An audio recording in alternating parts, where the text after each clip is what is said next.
You're listening to Under the Shell Podcast, the best in America. Welcome to Under the Shell, presented by Testudo Times. I'm Brendan Weissel. Sam Jane. And Michael Howes. And this week we have on the head coach of Archbishop Spalding football, Kyle Schmitt. Great talk with Kyle Schmitt. Talked about the championship win they had on Saturday. And of course, his quarterback, Malik Washington.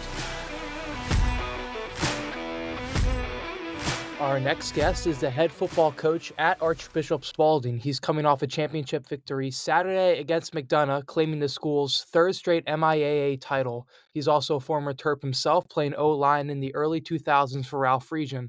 A lot to talk about with him, especially some Maryland commits a lot of people want to hear about. But first of all, we're so happy to have on Coach Kyle Schmitt this week. Kyle, thank you for coming on the show. Thanks for having me, guys. Excited to be here. Coach, let's just cut to the chase. Terp fans are excited about him. What makes Malik Washington special? Yeah. Man, there's so much. So I'll give you a long answer because I read the comments, and I know the talk, and after even the weekend and the challenge that it was with Rutgers, I think Malik is really a transformational player. He was for me as a coach.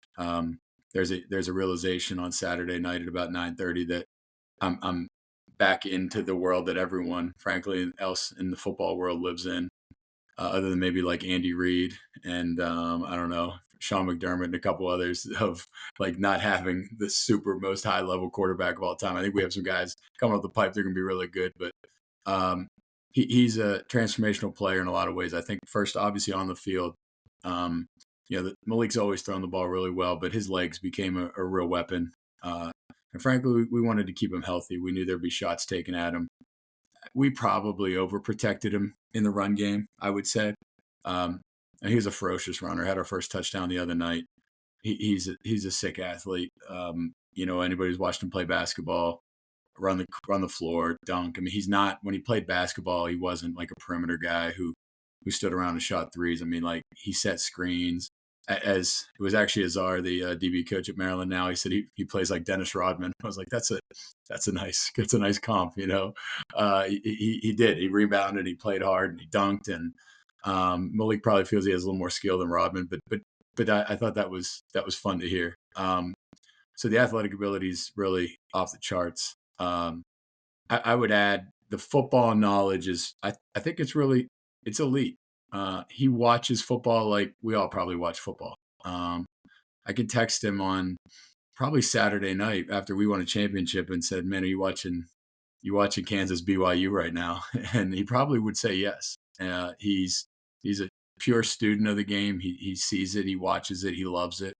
Like, you ask him questions about, I don't know, who played running back for the Georgia Bulldogs. That came up in our conversation recently. It was like we were just going through like 2000s college football players, and it was like, who was the running back tandem? And I knew it was Nick Chubb. I was like, who was the other guy? He's like, oh, Sonny Michel. Like, he knew that right off the top of his head, and because he studied it, and so he can name, like, he's the guy that we can sit there and bounce each other off, like who played where in college, and he knows them all. Probably my knowledge might go a little deeper than his, but back a few years, but. He so that just shows me like he's a student, like he really cares. So many of the kids, frankly, other than what they're learning on Twitter and Instagram, I don't think they know the game particularly well. And then situationally, like, he takes a ton of pride in that. We had a drive on Saturday night. We call it slow the clock offense. We were up 24-7. And I told the guys, it's a championship drive right now. And we ate about 7 minutes off the clock, finished with a touchdown. And he understands, like, that's what it took. Every third down, he's looking at me for two plays or one play. Does he have third and fourth down to get the first? Or is it just, hey, we're punting if we don't get this? Or if he gets it under, like, gets it to 4th and 4, 4th and 3, we're going to go. Like, he has a real knowledge of that. He usually has to alert me that he's looking for it. He gets red zone football. He gets defensive football. Like, he understands we're going to punt in their zone sometimes. He doesn't complain and think he can get every first down. There were games this year where he threw the ball under 20 times. And we had, I think, the best quarterback on the East Coast. But the game plan was we didn't need to run the ball or throw the ball 40 times. We had the best defense in the state. We're going to choke people out. And Malik just wants to win. He believes his reputation, his legacy is going to be the W's, not the yards, not the touchdowns, not the players of the year. Those come with the winning, as we all know. But and then the last part I'll add is he's a tremendous connector. Like, he connects with so many people.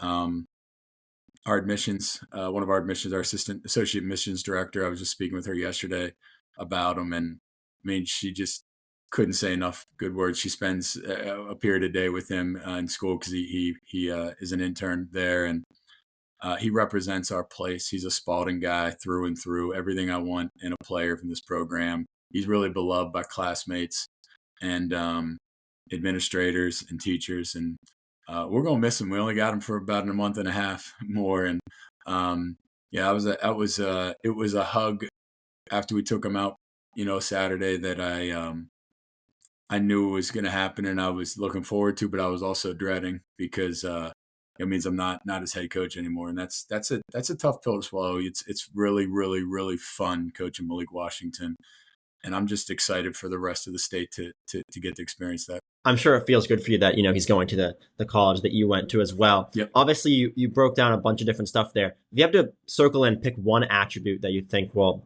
translate in Malik's game from high school that will allow him to succeed in the college game, what would that one specific thing be? Yeah, no, that's a great question. I mean, what translates the best? There's so many qualities. I think the ability to extend the play in today's game is really important. Defenses have become more and more creative. The exotics that you're going to get on third down are challenging, and having to call a perfect play with a quarterback that's maybe immobile, maybe a quarterback that doesn't understand defensive structure and the movement of a defense, that can become really painful for a play caller. And you see it. I don't have examples, right off the top of my head, but it's all over the NFL and college football today. Or the coordinator that has to call the perfect play, it's just not going to happen all the time. Yeah, I think if you guys watch Chiefs Bills on Sunday, Josh Allen on the 4th and 2. I mean, that's a quarterback who took a play that was not the perfect play call. I think they were expecting man and they got zone, and he took it and made a play. So we had one the other night, a 4th and 3 with Malik, where it was sprint out right, and he took it all the way back across the field and got the first. It was a 4th and 7, sprint out right, and he took it all the way back and cut it back and got us the first. So that's the quality that I think head coaches in general, they cherish, because calling perfect play is a stressful way to live. It's a stressful way to game plan too. So to have a guy that can make plays with his arms and his legs, I think is big. But he can beat you in the pocket. That when you add that with it, it's not just dual. The word this dual threat becomes, frankly, the tag for guys that can't beat you. Can't beat man coverage throwing the ball. Can't beat pressure throwing the ball. Frankly, we saw a lot of what I think the really good quarterbacks are seeing in the upper levels the last couple of weeks. We saw like the drop 8 coverage with just 3-man pressure, where they tried to basically drop everybody and make him throw perfect passes. I think his accuracy is really good, but the extension of plays is definitely the best quality. Yeah. So I guess kind of had some time now to process the championship win. 3rd straight for you guys. Just how are you feeling right now? Great. I feel really good. I'm proud of our players and our school in general.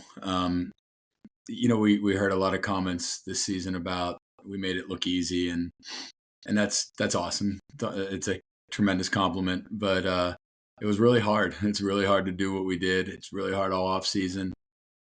We sometimes joke it took about 10 years to become an overnight success, and I'm in year 12 now at Spalding, and the last 3 have been really special. And honestly, 2021 was a special year too. We have guys like Kellen White, LeVan Scruggs were on that team. We didn't get it done. We lost to McDonough in the playoffs, but just really happy, really grateful, honestly, for the time. And it's a Tuesday at 4:00, and I'm sitting here talking to you guys when I'm usually walking out to practice right about now, just finishing up the special teams meeting. We'd be getting done with kickoff and kickoff return at the moment, and heading out to the field. But man, we're just really thrilled. I'm proud of our players, and I had great ones that I'm sure we'll talk about during this this conversation, but it's a cool moment. Yeah, we've taken our program to kind of a mountaintop that, honestly, in my wildest dreams, I don't think I thought we'd get to. Top 10 in the country and number one in the state of Maryland was is somewhere that I wasn't sure we could get, but the right combination of people and a pretty diligent process got us there. You guys definitely made it look easy. Obviously, you went a perfect 12-0. Saturday's game was the first touchdown you allowed since all the way back in August. Was there any thought heading into the season that you guys could run the table and go undefeated? Was that in your guys' minds? No, I was scared we were going to get running clocked out in Ohio. To be honest with you, we went out there and I think it was kind of like, let's just see how it goes. We had went up to Don Bosco in 22 and played what at that time was a nationally ranked Don Bosco team with some really good players, and we kind of just sleptwalked through the first half. Weren't real sure if we belonged on the field with them, and ended up losing that game by about 20 points. So last year we lost to St. Joe Prep at our place 24-6. Lost up in a Motep in a close game. So there was this feeling of do we belong? And I think we watched the tape that week and felt good about our opportunities, but you're never sure. And honestly, preseason, a lot of people told me, we kind of were putting together a murderer's row with Hoban first and then DeMatha, Stepanek, who didn't have the team that they had in the past, but they, in the preseason looked really good. And then we started with McDonough and Calvert Hall in our league. So I was, I thought if we could be 4-1, even 3-2 after the first 5, we'd be in a really, good spot. And, to be up front, I think maybe halftime at Hoban is when we kind of all figured out, man, we can get this done. We're pretty good. And, Malik threw a couple touchdown passes to Miles McAfee. Our defense, which is always tough to run on, was extra tough against, a Hoban team that's playing in the state quarterfinals this weekend. And I think we realized it, on the bus ride home that, we had watched a little DeMatha and we didn't feel like we were going to be outclassed there either. So, I think early, and then the pressure quickly shifted to, now can you not let down? And that was a challenge, and it was tough throughout the year. But we just tried to really remain grateful for every opportunity. And there's a standard, and you have to play to the standard over and over and over again, every day in practice, every meeting, every day in the weight room, and that our players heard that a lot. So yeah, I don't. You never open up the schedule and say we're going to go 12-0, but after our early success, I think we thought maybe this was a possibility. It is really hard to start as a true freshman. I think if you looked at the top 10 from last year, I want to say there's only one, Rayola, who started. And I'm not saying we don't know, what'll come next year, but what do you think will be the biggest challenge for Malik? Obviously, we hear a lot about what's so great with his game, but there's obviously parts that he has to work on, negatives. I mean, I think that you read scouting reports, but from a coach who coaches him all the time, being honest, what do you want to see him work on the most this offseason and when he gets to College Park that can kind of put him in position to maybe have a chance at the starting job next year? Yeah, absolutely. Well, I saw that question was asked in today's press conference, and that was definitely, I know it was probably structured around Malik coming in to College Park. The guy who asked that one. I thought so, Sam. I saw it on Twitter. I wasn't sure, but so I think it's a great question. I think the first part is he'll get there early. He's going to be there in January, and having spring ball will allow him to fail a little. Because and it's easier to fail on a spring scrimmage on a Saturday morning than hopefully against I think it's FAU is game 1 next year maybe. So the ability to fail a bit in the spring will be good. I would say this, and this isn't. It's a knock. I mean, make the simple play every time, and I think will be for Malik. That will be the challenge. Those are things, and honestly, we had a conversation about the last 2 weeks. Like carrying out fakes in the run game. We're a zone read team, and I caught him against St. Joe about 3 weeks ago, giving the football and stopping, and not carrying out and sprinting at the D end and making that guy pause his feet. Now the dive player, that he was making the play on the dive when he shouldn't be because the quarterback should be carrying the fake out. Moments like, throwing a 40-yard rope to Miles McAfee, and then missing the hitch 2 plays later, or the key screen. And some of that's just slight lack of focus from time to time. And we put a lot on his plate, but Maryland's going to put a lot on his plate. So if not more, he's going to have to get a little more involved in protections and understanding mic points and things like that. Those are things that we don't get real heavy into at our level because of we don't see the exotic pressures that you're going to see from a Penn State or Michigan, and Rutgers. I'm sure this past weekend, not seeing the whole game, but knowing what Coach Shiano does on D. You're going to have to be a little more versed in that part of the game, and there's going to be some work to be done there. And I think that's where the spring will be big for him. We've done some. We could have done more with him from a protection standpoint. It wasn't totally necessary for us based on just what we see day to day at the high school level. But I think that's really the 2 areas that I would say the focus needs to be, is just his understanding of not so much the run game, but the protection piece and hot routes and sight adjust that maybe and not knowing every piece of coach's offense, but I'm sure there's some of that in it. And then doing the simple play just a little bit better. Some things that maybe you could get away with at our level that I don't think he will in the Big Ten. You were asked about this Saturday, but there's been some talk in recent weeks that Michigan's been poking around trying to flip him. Do you want to just tell us again why those rumors are not true and he's loyal and sticking with the Terps? Yeah, absolutely. Maryland offered Malik his freshman year. Coach I was sitting in a basketball game with Coach his sophomore year. Honestly, Brian Williams has been really a major part of it as well. He kind of has been the main recruiter of our school and our program for years. Malik is everything that exists in the world of college sports that we're all inundated with at the moment.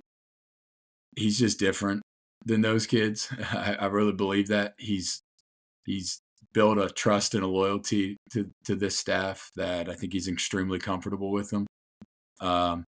And Malik wants to build a brand at home. And he's done a camp at our high school the last 2 years for kids local that's free. His family's here. He's got a younger brother and sister that are at everything. He's got 2 parents that are incredibly supportive and are at all of our games, amongst so much other family on both sides.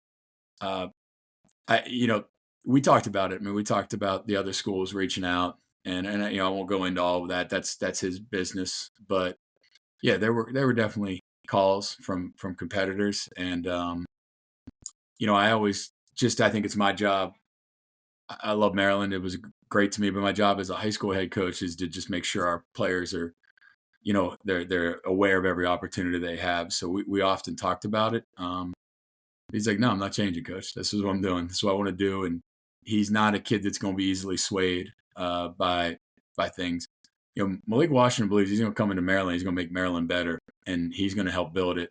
Like, he believes that. And regardless of the outside noise and what the world wants to think and what everybody else wants to feel about Maryland at the moment at 4-6, man, Malik almost, he thrives in that moment. He just thrives in it. And a lot of people told me he should go to St. John's or DeMatha or McDonough or wherever else too. And, and he came to Spalding, and I think we accomplished some great things. So, he's going to be a Terp. He's told me that. I believe it. And obviously, unless something drastic happens here in the next 2 weeks, which I don't anticipate, I think, in a couple of weeks it's going to be official. Really quick, Coach. How involved were you in not only Malik's but Jayden's and Delmar's, and especially over the recent weeks we've seen kind of the rumors with the NIL process? Yeah, that's a great question. What can you say about like the offers they were getting? Yeah, not really at all. Yeah, to be really upfront with you, our job as the high school coach, like I always tell folks, I'm a football coach. I'm not an agent. I'm not a promoter by any means. For me, our advice to the players was, there's a lot of promises out there, but you're going to school and you're going to play football, and you got to go where you feel like that's the best place for you to succeed. I'm not involved in that process. I think that's a family decision. It's probably the part that we're probably all a little uncomfortable with as really college coaches, high school coaches, even families. Is I'm not sure who's always working all these deals.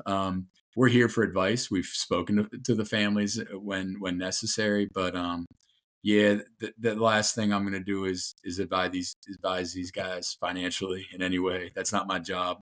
I am going to tell them where I think good situations are. We're gonna present coaches, and we're gonna see where trust exists. And frankly, Maryland's done a great job building a relationship with our players, and they're around. They care. They give attention to their teammates. To be really upfront, that's something that's important to Malik too. Is some programs that want to swoop in and talk to Malik and kind of. I just think the way he did his commitment with Jayden, and then Delmar a couple of days later, just showed like what he's about. It wasn't all about him. And our guys, our opponents the other night have guys with offers from multiple different places, and players that are ranked maybe higher in the state, and on all the recruiting rankings. That burns inside our guys a little bit. Don't get me wrong. And so schools did want to pop in and just recruit Malik, and then don't really care about the rest of our players.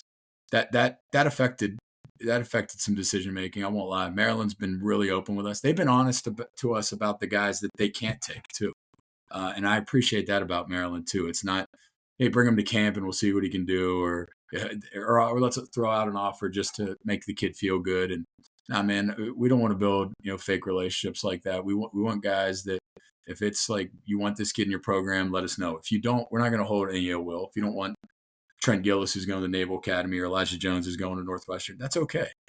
It's not the right fit. We don't know if we want all of our DBs going to the same school to compete against each other. So yeah, that part of it, I'm really not. We're not heavily involved in it. That's for the families and the decisions for them to make. Is there a moment that you remember, whether it was in practice or during a game, that you realized Malik was the one and he was going to help lead this program? Yeah, it probably would have been his freshman year. Two parts. So his freshman year, we do workouts in the spring, and we're allowed 3 hours a week. And when he was an incoming freshman, so he was coming out of middle school, and we would have spring workouts on Saturday mornings. We'd do 2 hours so we can get our incoming freshmen there with our current players. And we sometimes will separate the young players from the old, and here and there. And Malik walked in and went right over the varsity quarterbacks and just started chucking it and never looked back. That offseason, our defense was similar to this year. It wasn't quite as good from a points perspective, but I think they gave up about 76 points that year.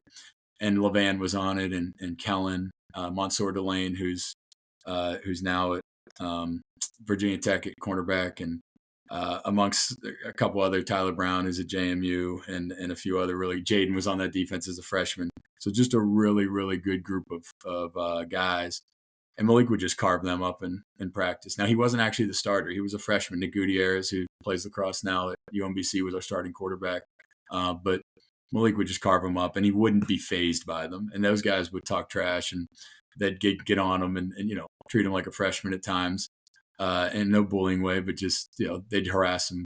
And he just wasn't fazed by it, and you saw it then. And then we went up to Bosco that year and lost his first start. One of only four in three as a starter in his career. We lost the first one there, but the second half we scored 28 points. He threw the ball all over him, and you notice, okay, we got a ball player here, and he's going to be special. And he's never fazed by a pick. He's not fazed by trash talk. He actually thrives on it. So his demeanor is special. So those would be two moments for me where we kind of realized it. After we lost to McDonough his freshman year, he did play late in that game. We inserted him, and he told our offense coordinator, Anthony Messenger, he said, I'm never losing to McDonough again. And he went 6-0 against him the next 3 years, which was pretty cool. We've mentioned two other guys from your roster going to Maryland, Jayden Shipps playing cornerback and Delmar White on the D-line. What do you think those two guys specifically will bring to the Maryland team? Yeah, absolutely. I'll start with Jayden, 4-year starter. I think his defensive versatility is really big. I think in today's day and age where you have obviously corners, safeties, nickels, Jayden can play multiple spots in the secondary. And I think that was really valuable for him. That's why he was so heavily recruited, is his ability to do that because he's a tackler. He's not afraid to cover, but he'll tackle. And the, boundary corners are valuable in that regard because they can tackle. And I think he's got a shot to play really any of the spots in the secondary. And I know that was valued a lot. And then obviously his experience and time spent playing at a really high level. There's a ton of reps, not a lot of tread, but a lot of reps on him. And that just showed. And length is, you have to be long to play in the secondary, especially the Big Ten. And Jayden has that. So it allows him to match up with what are inevitably going to be really big receivers. And so that makes him, I think, a perfect fit for the secondary at Maryland. Delmar he's the strongest high school kid I've ever been around. He's a total sleeper. I'd frankly, and no knock on some of the programs that came in. Some guys thought maybe he's too short, maybe his arms weren't long enough. I mean, this he's a wrecking ball. He's going to be a 500-pound bencher. He'll be one of the strongest guys in Maryland's program. And he was a terror. He wrecked practice all year. He wrecked games all year. He's going to be a major problem. Wrestlers are great D linemen, and he is so green. He's so green. He played basically 2 years of football before he got to Spalding. He did transfer from Chesapeake High School, and man, I'm really excited to watch him at the next level. He's going to be a problem. I think he's an inside guy, a nose or a three technique, and he's gonna create a lot of havoc, and you need that to stop the run at that level. In the Big Ten, where he's gonna see monsters. We all know that on the other side of the ball, and I think he's gonna provide great depth and energy at that position. And you got to have big guys to win in college football today, and he's gonna bring it. And they're great kids. They're super easy to coach, beloved at our place. Maryland's getting three winners. And then last question, obviously, when you were playing for Maryland, Coach Locks was there too from 2001, 2002. What do you remember from Coach Locksley all the way back then? And do you have a favorite story from that time? Definitely relationships, for sure. Locks is just a relationship guy, remembers everybody, knew everybody in the team. He coached running backs, but he recruited so many of us. So he was a guy that knew the whole roster, and so roster building was certainly a part of his DNA early on, and just a connection, the ability to connect with every player, really in the program on something, whether it was me from Western PA in the country or the guys from DC and we're total different backgrounds, and I think Locks was a massive catalyst in Ralph's early success. I think a lot of us felt that. I mean, early story, honestly, was my official visit in 1999. You guys probably weren't even born then, but he came. I remember being on that. My parents went back to the hotel bar and that night, and Locks, being the recruiter that he is, spent the evening with him. I'm sure it wasn't early when they went to bed, and my parents, that still resonates with them 25 years later. Was just his kind of care and connection on that trip. Still remember my parents. Locks came and saw us. He saw us play last year in person and went over and said hello to my parents. I mean, it was pretty genuine, and I felt that, and I think that's been a strength of his for a long, long time. And to kind of remember that time, and my parents, we were drinking Rolling Rock beer at the time. That we were from Latrobe, PA, and that was, I don't know if they drink that in college anymore, but you guys, that was something that my parents remembered and brought back up and brought him a case of that at some point for his fridge. So that was just a cool memory for our family that there was that care and connection in him as a coach and somebody who was going to go play for him at Maryland. We've asked you a bunch of questions, so thank you so much, Coach, for your time. I got one more quick one before Sure, you go out. If you had to tell us what these three guys that are coming to Maryland How confident are you, especially the one at quarterback, just because of the impact of the position? How confident are you that 3 years from now we're going to be looking at them as kind of leaving a legacy beyond just, hometown kids, changing the program? Yeah. I mean, you see with Indiana how quickly it can turn. Yeah. What do you think? Yeah, college football, that's one thing I was thinking about before coming on with you guys. College football is so different right now, where you have to rebuild the roster every year, and there's going to be probably more inconsistency in seasons than ever, good and bad. These guys, much like the players that are there at the moment, Kellen and Levan and Keyshawn Flowers, amongst others, like I just feel like they're prepared. They're hard and they're a little calloused. They've been coached hard. Jayden was getting ripped in the fourth quarter, Friday night over a mishap in the secondary by our defense coordinator, Tyrone Forby, who's been incredibly instrumental in their time and their connection with Maryland as well. I think they're ready, and there's hurdles, as we all know, whether it's obviously injury, playing time, challenges, but from a persistence standpoint, which this is what college football is right now, you got to be incredibly persistent, resilient, and it's a battle of attrition, whether it's transfers coming in, transfers leaving. I don't think these guys will blink at all, and I don't think they'll blink over struggle either. They didn't fail a lot at Spalding, but they were prepared for it. And I feel like, one thing coach is going through at the moment is you got to be able to figure out who you can lose with first, because that's where they're at right now. And you got to figure out who's all in on the program. And I think these guys will be through the, even our guys that are there now. I mean, we never even had a slightest conversation about jumping ship despite some struggles. That's not in our DNA at Spalding. I mean, they're ready to kind of pick up the pieces and keep this going. Hopefully get 2 here and get to a bowl game. But I think those players will be part of that core. They're not going to be amongst the fringe, those fringe players that are kind of like dipping their toe in and seeing if this is what's right for them. I think they're going to be a part of the core that hopefully gets this group over the top here in the next few years. Really subtle but powerful flex there. They didn't fail a lot at Spalding. I see you there, Coach. We have failed a lot at Spalding, just that they weren't here yet. I love it. Thanks so much, Coach Schmitt. We really appreciate your time, and congratulations again on another successful season, and hopefully we get to talk to you in the future.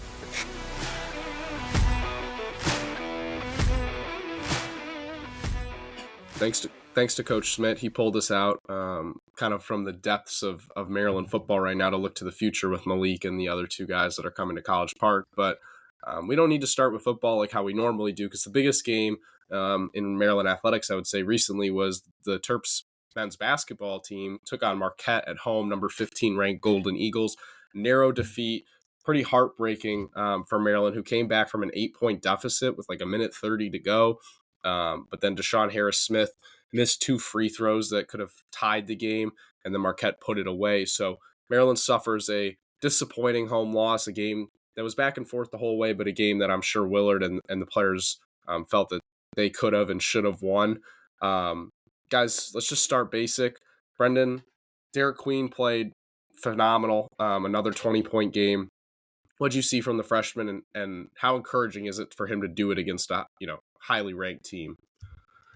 Yeah, I mean, without Derek Queen, I think Maryland gets blown out in that game. If you look at how Julian Reese played, I finished with 2 points. Not a strong performance. You would have probably thought going into the year when you have a senior big man who's experienced and you have Derek Queen, you would think, well, maybe Derek Queen will take a back seat to start the year, but that's really not been the case. Julian Reese has played very well in pretty much every other game and put up a lot of points, but if he's not going to do it in the big games, it doesn't really matter. But Derek Queen looked incredible. His scoring ability, his physicality. I thought actually at the end of the game, he got called on some pretty cheap fouls, but overall played very well. And, it's what we saw in the first game of the season that he's going to be dominant. And if Maryland can kind of have that 2 big setup, if Julian Reese can get going, it would be a little bit of a different story. But that Marquette game was pretty much what we thought it was going to be, right? It's going to be a dogfight. It was going to be a game that came down to the last couple of minutes. and it was. And Marquette, the team that was more experienced and has more experience playing together, was a team that got it done. And, with 2 minutes to go, it looked like Maryland was dead, and they showed a lot of fight, and they probably should have gone to overtime in that game. But they ultimately, like you said, Sam, Deshaun Harris-Smith missed the 2 free throws. It didn't really, obviously that's what ended up sealing the deal for Marquette. But there were so many other moments in that game that Maryland had to win, and also so many other shots that Maryland hit they probably shouldn't have hit to be in that position with under 2 minutes to go. But overall, I think decently encouraging performance from Maryland. Marquette's the 15th best team in the country. They were top 3 seed in the NCAA tournament last year, and they're probably poised to do that again. So, it's not all bad, I'd say. Mike, this team shot another poor percentage from 3. This time they only shot 25% from beyond the arc. How concerning does the 3-point shooting continue to be? Gillespie had his best game, but what are you looking at, and how concerned on a scale of 1 to 10 are you with the perimeter shooting? Because it hasn't been great in the non-conference here early. I'm not too concerned. Rodney Rice, he did have an off game against Marquette, but you saw Jacoby Gillespie have a good game. Of course, we saw Derek Queen. Everybody was wondering after Manhattan game, can he do this against a top opponent? Can he do this against the Big Ten? He did it against Marquette, like what Brendan said. They were a top 3 seed in the NCAA tournament last year, the number 15 team in the country when they played. So, honestly, exiting that game, their first real test of the season, they fared pretty well with a newly constructed roster mostly, to be leading at halftime, to really be in it for most of the game up until that little stretch in the fourth that they were trailing by 7. There was a lot of positive to take out of it. Did they win? No. Are there areas to improve? Yes. But to see Queen play like that against a top-tier opponent in the NCAA, to see Jacoby Gillespie continue to fill the role that Jameer Young had last year, I think it was very promising. And then I also want to say DHS had his strongest showing of the season. Obviously, it was only 9 points, but he added a 3-pointer. And then, yes, there's the 2 missed free throws. But post-game, Willard gave that reassurance that, this is sports. That's what's going to happen. They'll keep going to DHS. I will note that he was taken out of the starting lineup tonight. I was going to say, all that reassurance just to get benched the next game. But, it happens. It's sports. Maryland fans and the coaching staff will hope that he moves on from that and can kind of build off of a negative experience and make that a positive one later down the road. Coach speak 101 right there.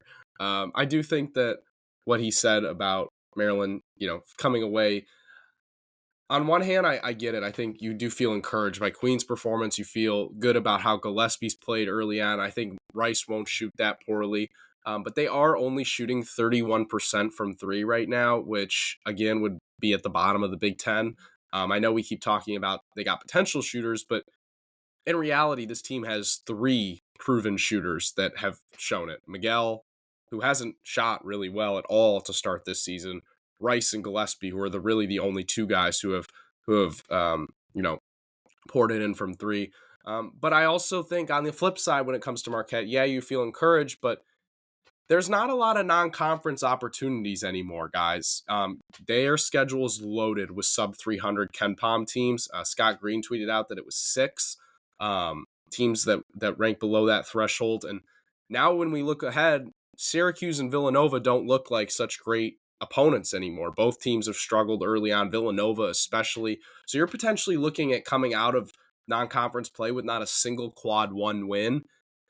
That's not great, because then you're going to have to build those and stack on those in Big Ten play, and the margin for error just shrinks even more. Then in the teams you're playing, you're not even getting most of the time a quad 2 win. These are quad 3, quad 4 victories with teams like Florida A&M and Canisius. So you would have loved to have had that game. I think that it's a fine balance of feeling good about the future, but being really disappointed that there was an opportunity there that they needed to have, I think. As we move on to a team who maybe isn't taking advantage of really any opportunities right now, at least, Maryland football, another loss to Rutgers.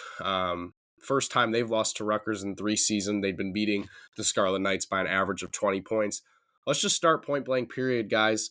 We don't have to spend too much time, but how concerned are you about Billy Edwards right now? Not only for the rest of the season, because at this point it seems it doesn't really matter much, but into next season now. Do you feel confident with him moving forward? Because I've been a Billy Edwards proponent all year, I still don't think he's the biggest issue, but the play the recent weeks has really had me feeling concerned for kind of Maryland's future at the quarterback position. Yeah, the regression has been crazy to watch. I'm going to credit you on this stat, Sam, and you guys can look it up at the Diamondback and read his stuff there. But over the past 3 games, he's thrown 5 interceptions and just 2 touchdowns. He's averaging 5.5 yards per attempt and only 54% completion percentage. That's a far cry from what we were seeing early on in the season. Even when the team was dropping games, we were saying, well, Billy's playing good. This is on the defense. Now it's on Billy. Even when the pocket is clean, he's missing passes. He's having passes tipped. It's just not been promising at all. And very strange timing today where Locksley comes out and says Edwards is coming back next season, especially since that was on the mind of a lot of Maryland fans following the loss to Rutgers.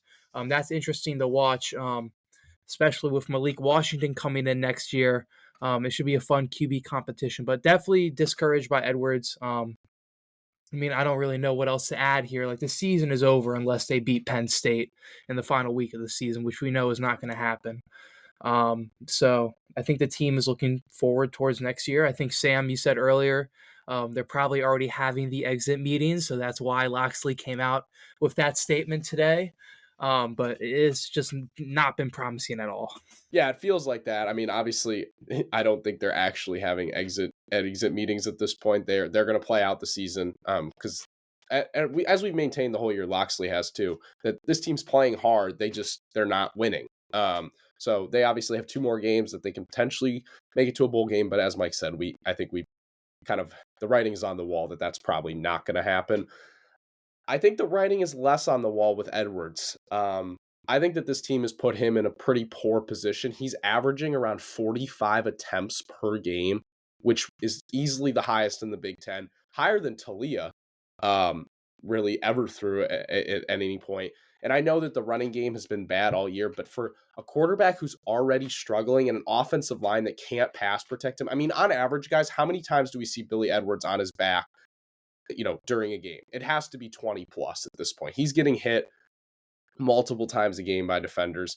So I don't think that Edwards can't be a starting quarterback in the Big Ten. And I don't think that Maryland's in the position to be forcing out a quarterback like him, telling him to leave. But I do think there's an opening for Malik Washington, and I'll leave it at that. I do want to talk about the running game a little bit because that's something Locksley has talked about repeatedly this season, wanting to get that running game going, wanting to establish the run. But he's just had no commitment to that. So against Rutgers, Hemby has 76 yards on 11 attempts in the first half. Great.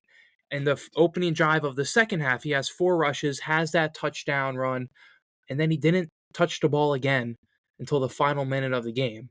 Like, that's also part of the reason Locksley takes over the play calling, says he wants to establish the run, and then just completely abandons it for no reason. Like, I don't understand play calling. That's the final minute, Mike, the final play when they ran the ball, on a 4th down when not a 4th down, but they needed the clock to stop. So I was perplexed by that decision. Hemby, I thought Hemby played his best game of the year, I thought, or looked like it.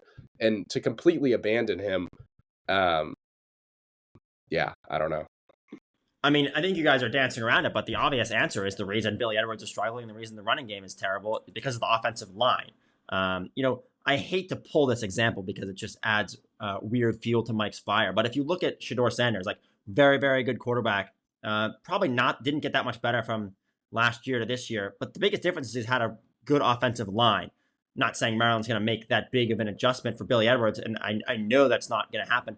But at the end of the day, Sam was talking about the amount of times Billy Edwards ends up on his back. I mean, I think the whole point you were making earlier is that, the big question is what's going to happen in the offseason with Billy Edwards. Just the timing of the timing of the announcement that says he is coming back is so odd. Like, 2 games to go, most likely, assuming, barring a miracle, right? It just doesn't really make very much sense that would be the time that, that they would say that he's coming back. But whatever, now Maryland fans know that. And so we'll have to see. But, overall, Mike mentioned the stats, but the eye test is huge. The inaccuracy, the small overthrows, how much of that is his fault? How much of that is the timing he has in the pocket? at this point in the season, like answering those questions doesn't really matter. As we look forward to Maryland playing Iowa this weekend at home on Saturday at noon, Weird Quirk, the former offensive coordinator for Iowa, Brian Ferentz, got hired at Maryland this offseason as a coach on the Maryland staff. Just a bit of an interesting note there. Maybe some inside information about Iowa, but unlikely it'll help the Terps that much. What are your guys' thoughts going into Iowa this weekend? Obviously, not that much to think about. Yeah, it's going to be kind of a contrast to styles. Iowa runs the ball a lot. Maryland doesn't. Iowa's defense doesn't allow explosive plays. Maryland kind of bases its offense around that, even though it struggled. At this point, it just kind of feels like you can't predict a Maryland win until it happens, right? Like it seems really unlikely. And so I don't need to spend too much time on Iowa. And let's move on to more relevant teams right now. Maryland women's basketball. Big win against Syracuse, who's definitely fallen off since Daisha Fair left last year, but still a good road win. What do we see from the Lady Terps? Bree McDaniel continues to play pretty well, and I'm intrigued by what they're looking like here in the non-conference. What jumps out to me is just the depth of this team, something that they lacked last year. This season, they have 7 players averaging 20 or more minutes. They have 9 averaging 10 or more. That could be 10. Amari DeBerry's averaging 9.8. And I'm just you can see that depth have the team flourish. They have so many different options they can go to. Their bench is deep. Of course, they got McDaniel coming off the bench. They got Poffenbarger coming off the bench. And I think that's been the biggest difference from last year to this season. And I want to point out a quote that Towson coach Lauren Harper said after they played each other. She said, "Let's be honest, Maryland is a Final Four team." And we'll see if that happens. But to get the early season reactions from opposing coach like that is pretty promising for the Terps. Yeah, Laura. I think it would mean a little bit more if she didn't go to Maryland's. Yeah, exactly. But still. Still pretty cool, Brendan. Did she say it last year? That's a great point, Mike. Great point. Yeah, sure. It's a fair point. It's also not like it's coming from a Power 5 coach after a really competitive neutral site game, right? It's a Sunday game at 11. But hey, I mean, interesting note, but how much she knows compared to, what we know, I really am unsure. But the thing she's right about is this Maryland team looks really good. And the biggest thing that I've been encouraged by watching this team is the 3-point shooting. I mean, that is unbelievable. And the odds those numbers continue are low. On the season right now, they are 37 for 80 from 3, which is ridiculous. Third, nearly 50%. If that continues, they are a Final Four team. They'll probably win the national championship. Final Four team. They will win the national championship. 11 against Towson, Brendan. I mean, just ridiculous performances. And they I don't think they're obviously, but we talked about before the year, they're going to be a pretty good 3-point shooting team, we thought.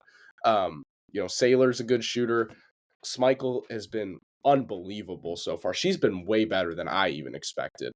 Has been their best scorer individually. Tabiasu's still getting comfortable. Sellers has improved her jumper. There's a lot of shooting versatility on this team. So I think that's a huge thing to look forward to, because it's not just the guards who can shoot. Like when we talk about Maryland men's basketball, right? It's like the wings and the guards. But Maryland women's, Quebec, Poffenbarger, Dulce can stretch the floor a bit. Like you have options in the front court too, and that just provides so much more spacing. So really encouraged by this team's offensive prowess here so far. And as we move on to postseason play for another team, and offensive prowess will be a big theme. Maryland field hockey. Mike, NCAA tournament, what's going on? Yeah, their season is over for the first time since 2015. They fell in the opening round of the NCAA tournament. All 6 of Maryland's losses heading into the tournament were decided by 1 goal, and that's how their season ended against Duke, a 1-0 match. Maryland failed to capitalize when they had opportunities, when they had the penalty corners, and Duke took advantage, got 1, and that's all they needed. So looking ahead to next season, no Emma DeBurdine, no Hope Rose. They do have goalkeeper Alyssa Klabasco coming back, Maya Everett, Macy Bradford, Josie Holloman. But definitely disappointing for Missy Maharg's squad that with Hope Rose, one of probably the best goal scorers she's ever had, that they would only reach the Final Four once with her. I just want to ask a clarifying question. Do you know for sure that they're coming back, or are you just saying they have eligibility remaining? I mean, obviously, transfer portal and field hockey isn't quite the same, but They have eligibility remaining. yeah, I mean, if I was to make a guess, I would say they'd stay in College Park. But this day and age, you really never know. There could be a booster that loves field hockey somewhere else, and then everybody's gone. But yeah, field hockey season ended in the NCAA tournament. Men's soccer will hope that the same thing does not happen to them. They play LIU at home on Thursday. Maryland lost to LIU in the NCAA tournament back in 2021. The team really has not played that many games in the past couple weeks after losing in the Big Ten tournament to UCLA. So, the biggest difference is when they were playing really well versus when the end of the season was getting people healthy. And when they went on that big win streak in the middle of the season, everybody was healthy. And then at the end of the season, as injuries plagued them, they went on a big losing streak. So we'll have to see with most people back likely on Thursday what Maryland can do. And they got a pretty fortunate draw. So we'll have to keep our eyes on men's soccer. Following that, only other fall sport still in session is volleyball. They're at 1-1 this weekend.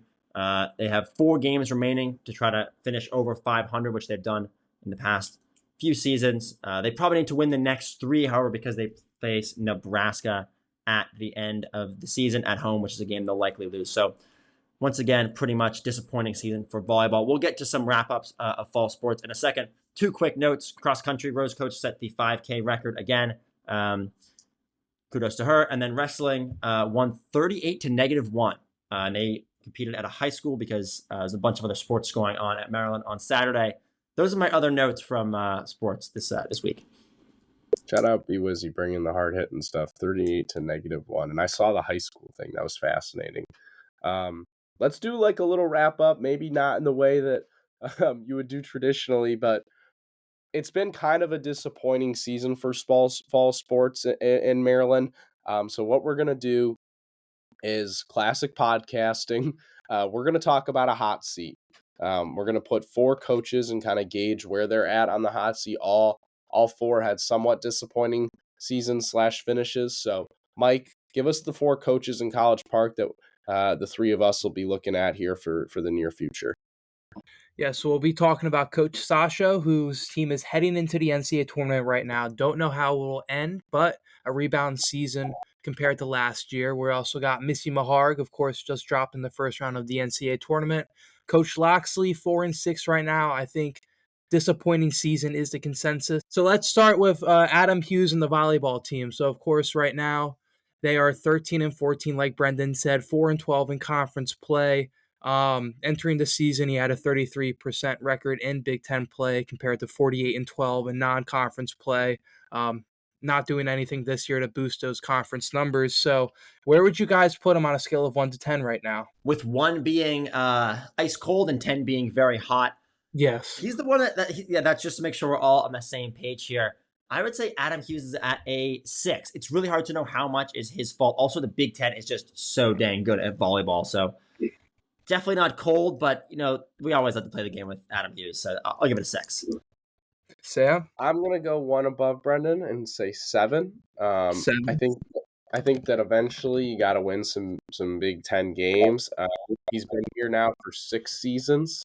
He hired in 2018. Feels like he's had enough time. I would put him at a 7.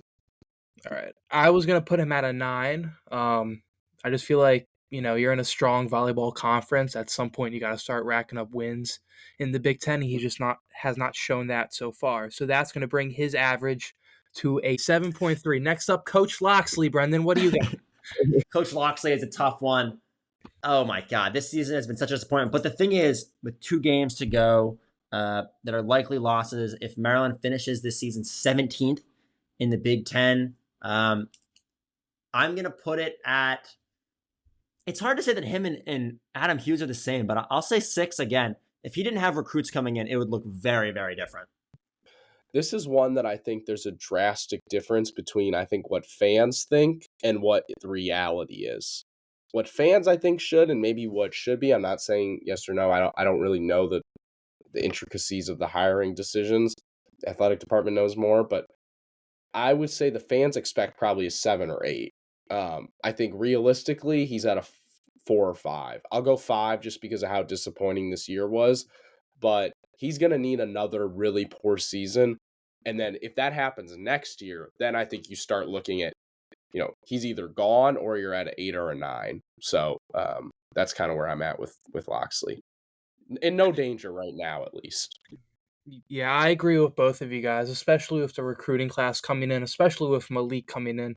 You have to give him at least 2 more years, see what he does with Malik Washington. And if next year goes poorly and Billy Edwards is starting again and he does not do like a midseason change and there's no progress with Malik going in, then I think that seat gets hotter. But I'm going to give it a 5, and that will bring him to a 5.3. Next up, that seems pretty I would. Yeah, I think the other thing is, as we've talked about so many times, is the realistic nature of it. As Sam said, if fans had the magic button, I think every coach in the history of Maryland sports would be fired. But obviously, that's not how it works, and there's buyouts, and it's just at this moment in time, it's not realistic. And that's not happening. Yeah, it's not happening. It's not really a discussion worth having, as we've talked about. And then we've got Macy Maharg. Of course, Maharg has won multiple national championships at Maryland.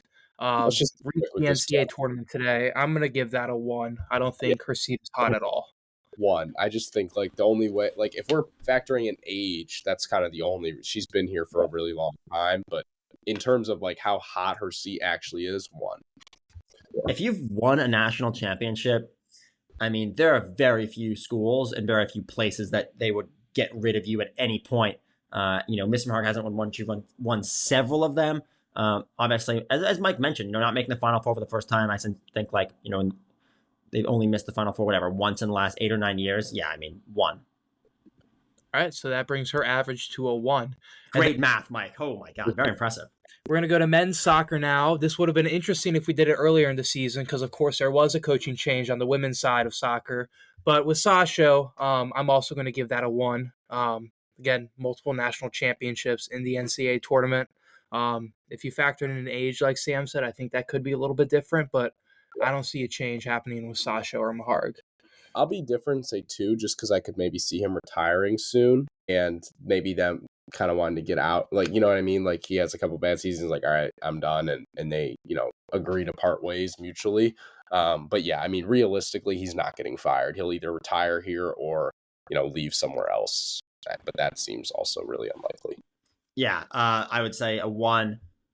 Same thing, 1 national championship. Maryland was ranked the 2nd team in the country, and they could still make a very deep run in the NCAA tournament. His seat is probably the coldest in the country in men's soccer. Ice cold, baby. In men's soccer, probably the coldest in the country. Not the coldest at Maryland, though. So the final rankings from least hot to hottest goes Missy Maharg, Coach Sasho, Coach Loxley, and then Adam Hughes. Feels realistic. Feels good. Good job under the shell, boys. Let's move on to me and Brendan's seat is probably pretty hot for these picks. It's been bad. I got some good ones this week. Don't worry, I'm going 3 now. Yeah, Groundhog Day, folks. I will give Brendan the floor then. Start us off. All right. USC -5 against UCLA. Penn State -11.5 against Minnesota. And then the game that everybody in the entire country I know will be glued to. Big matchup. We got UMass +42.5 against Georgia. Not Georgia State, not Georgia Southern, Georgia. That's right. Brendan, you amaze me every week, man. Such a smart young man. I can't pull for the Minutemen one time. I mean, come on.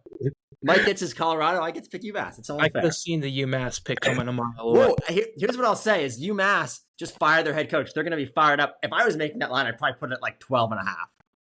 Yeah, okay. I'll start us off. I'll go Kansas +2.5 against Colorado.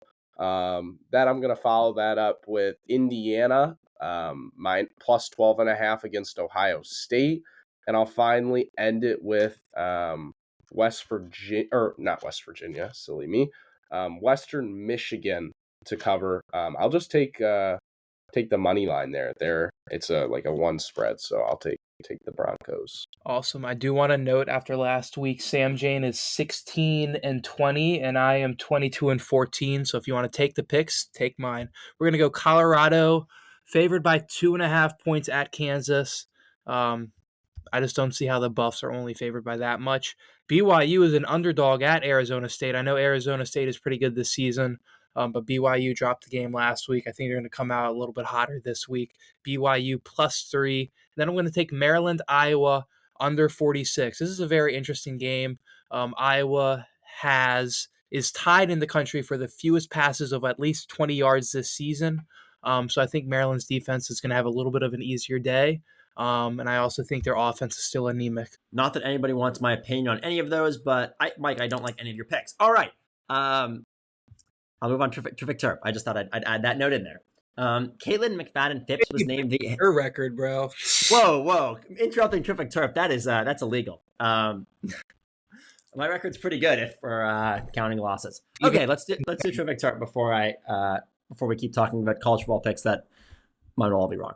All right. Caitlin McFadden Phipps was named the head coach of the women's lacrosse team at Georgetown in September. Before that, she had spent the majority of her past 20 years in College Park as a lacrosse player and coach. Phipps is originally from Phoenix, Maryland, and decided to stay home in her state and play for the historic women's lacrosse program. She arrived in 2006, but her standout years were 2009 and 2010. During those years, she helped the Terps win the ACC championship, and she won the MVP in the ACC tournament. In 2010, on the back of Phipps, the Terps won the NCAA championship, and she won the Torton Award.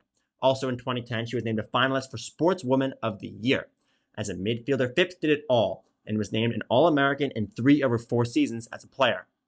After graduating from UMD, she spent 2 seasons as an assistant coach at the University of Florida before coming back to Maryland to be an assistant. Phipps mainly helped out on the offensive side during her time at Maryland and had a ton of success doing so. She helped win 4 NCAA championships and go to 8 total Final Fours.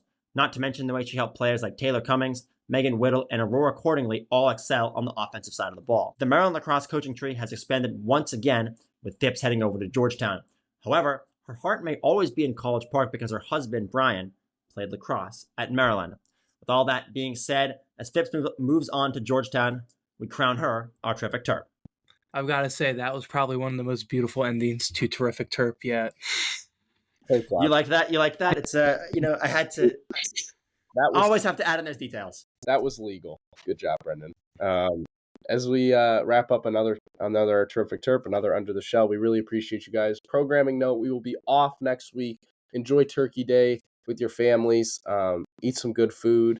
Celebrate. We will be putting out a graphic of our favorite Thanksgiving foods, though, so you can see Michael House's disastrous diet. And we appreciate all of you guys for listening. You can find us on Spotify, YouTube, Apple, wherever you get your podcasts, and social media. So all of those for us. Have a good Thanksgiving weekend. Play that outro with John.